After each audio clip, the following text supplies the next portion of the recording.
Renungan Pagi, Yesus Nama di Atas Segala Nama oleh Ellen G. White, 25 Maret 2024. Mari kita berdoa. Bapa kami yang di sorga, Allah pencipta langit dan bumi, laut dan segala isinya, Allah yang maha besar, maha kuasa, sumber segalanya, yang kami sembah selalu melalui anak-Mu yang tunggal, Yesus Kristus. Terpujilah Yesus, anak Allah yang maha tinggi, yang adalah saudara sulung kami. Pada pagi hari ini kami bersyukur boleh bangun dan berbakti, dan sebagaimana membaca dan mendengarkan nasihat firman-Mu, kiranya ini menjadi sukacita bagi kami semua, sebab Yesus sebagai saudara kami yang tertua adalah imam besar kami di hadapan-Mu, ya Bapa. Beserta kami sepanjang perbaktian ini kehendak-Mu yang jadi. Ampun kami akan dosa dan salah, karena kami berdoa hanya dalam nama anak Allah yang tunggal, Yesus Kristus, yang adalah Tuhan dan Juru Selamat kami. Amin. Renungan hari ini akan dibacakan oleh Saudara Jones Ayorbaba. Kepada Saudara Jones, kami persilahkan. Selamat pagi. Bacaan renungan pagi kita pada pagi hari ini 25 Maret 2024 berjudul Saudara yang Lebih Tua. Ayat inti terdapat dalam Matius 11 ayatnya yang ke-29 dan 30. Pikulah kuk yang kupasang dan belajarlah kepadaku, karena aku lemah lembut dan rendah hati, dan jiwamu akan mendapat ketenangan. Sebab kuk yang kupasang itu enak dan bebanku pun ringan. Dalam kata-kata ini Kristus sedang berbicara kepada setiap manusia. Disadari atau tidak, semuanya letih, lesu, dan berbeban berat. Semua orang dibebani dengan beban yang hanya dapat diangkat oleh Kristus. Beban terberat yang kita tanggung adalah beban dosa. Jika kita dibiarkan menanggung beban ini, hal ini akan menghancurkan kita. Namun yang tak berdosa telah menggantikan kita. Tuhan telah menimpakan kepadanya kejahatan kita sekalian. Yesaya 53 ayat 6. Dia telah menanggung beban kesalahan kita. Dia akan mengambil beban dari pundak kita yang lelah. Dia akan memberi kita istirahat. Beban kekhawatiran dan kesedihan pun akan ditanggungnya. Dia mengundang kita untuk menyerahkan seluruh kekhawatiran kita kepadanya, karena Dia membawa kita ke dalam hatinya. Saudara yang lebih tua dari ras kita berada di dekat tahta kekal. Dia memandang setiap jiwa yang menghadapkan wajahnya kepadanya sebagai juru selamat. Melalui pengalaman, Dia tahu apa kelemahan umat manusia, apa keinginan kita, dan di mana letak kekuatan dari godaan kita. Sama dengan kita, dalam segala hal Ia telah dicobai, hanya tidak berbuat dosa. Dia sedang mengawasimu, anak Allah yang gemetar. Apakah engkau digoda? Dia akan melepaskanmu. Apakah engkau lemah? Dia akan menguatkan. Apakah engkau bodoh? Dia akan mencerahkan. Apakah engkau terluka? Dia akan menyembuhkan. Tuhan menentukan jumlah bintang-bintang. Juga Ia menyembuhkan orang-orang yang patah hati dan membalut luka-luka mereka. Mazmur 147 ayat 4 dan 3. Marilah kepadaku adalah undangannya. Apapun kekhawatiran dan pencobaanmu, sampaikanlah persoalanmu di hadapan Tuhan. Rohmu akan diperkuat untuk bertahan. Jalan akan terbuka bagimu untuk melepaskan diri dari rasa malu dan kesulitan. Semakin lemah dan tak berdaya Anda mengetahui diri Anda sendiri, semakin kuat pula Anda dalam kekuatannya. Semakin berat bebanmu, semakin diberkati pula ketenangan dalam menyerahkannya kepada Sang Pemikul beban. Perhentian yang ditawarkan Kristus bergantung pada syarat-syarat, tetapi syarat-syarat ini dengan jelas dinyatakan.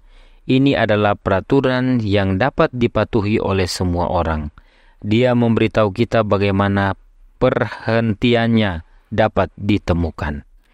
Pikulah kuk yang kupasang, kata Yesus. Kuk adalah instrumen pelayanan. Sapi dipasangkan kuk untuk bekerja, dan kuk itu penting agar mereka dapat bekerja dengan efektif. Melalui ilustrasi ini, Kristus mengajarkan kita bahwa kita dipanggil untuk melayani selama kita masih hidup. Kita harus memikul kuknya agar kita dapat menjadi rekan kerjanya. The Desire of Ages, halaman 328 dan 329. Tuhan Yesus memberkati.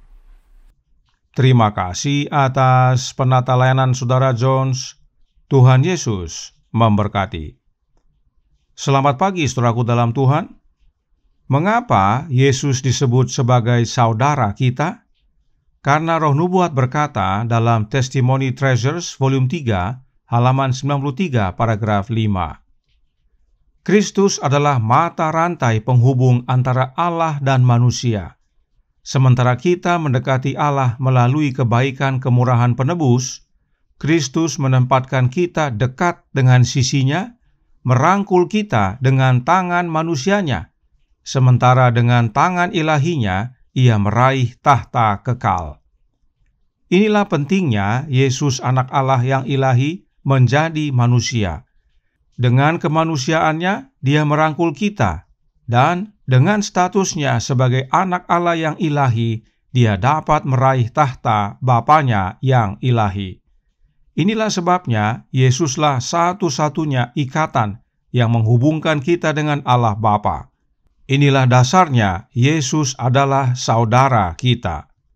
Dalam penjelasan lainnya dikatakan dalam The Desire of Ages, halaman 25 paragraf 3. Di dalam Kristus, keluarga bumi dan keluarga sorga terikat bersama. Kristus yang dimuliakan adalah saudara kita. Sorga diabadikan dalam umat manusia, dan umat manusia dirangkul dalam pangkuan kasih tanpa batas. Kemudian dalam Membina Keluarga Sehat, halaman 383 paragraf 4 dikatakan, dalam segala hal ia menjadi serupa dengan saudara-saudaranya. Ia berwujud daging sama seperti kita. Ia merasakan lapar, haus, dan lelah.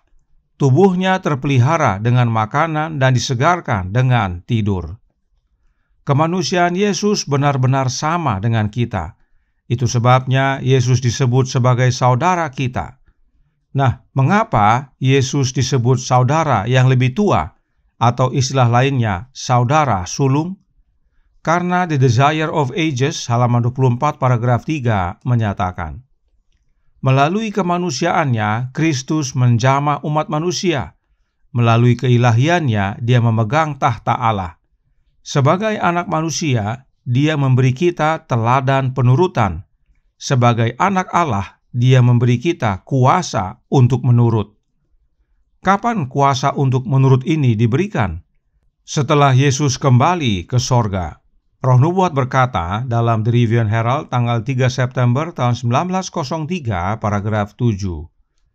Setelah penyaliban dan kebangkitannya, dia naik ke sorga. Namun, dia pergi sebagai saudara tertua kita untuk menjadi pengantara bagi kita. Apakah hanya sebagai pengantara saja? Oh tidak.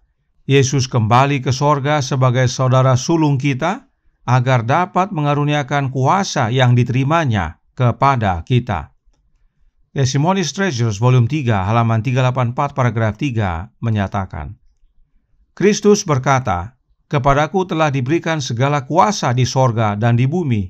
Matius 28 ayat 18. Untuk apa kuasa ini diberikan kepadanya?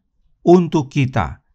Dia ingin agar kita menyadari bahwa dia telah kembali ke sorga sebagai saudara tertua kita, dan bahwa kuasa tak terbatas yang diberikan kepadanya telah tersedia untuk kita.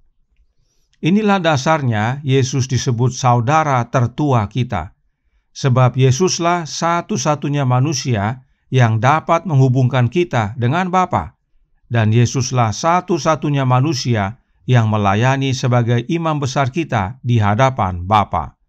Dan melalui Yesuslah kita menerima kuasa yang dari Bapa, sebab hanya Yesus satu-satunya makhluk yang dapat merangkul kita manusia dan meraih Bapa yang ilahi.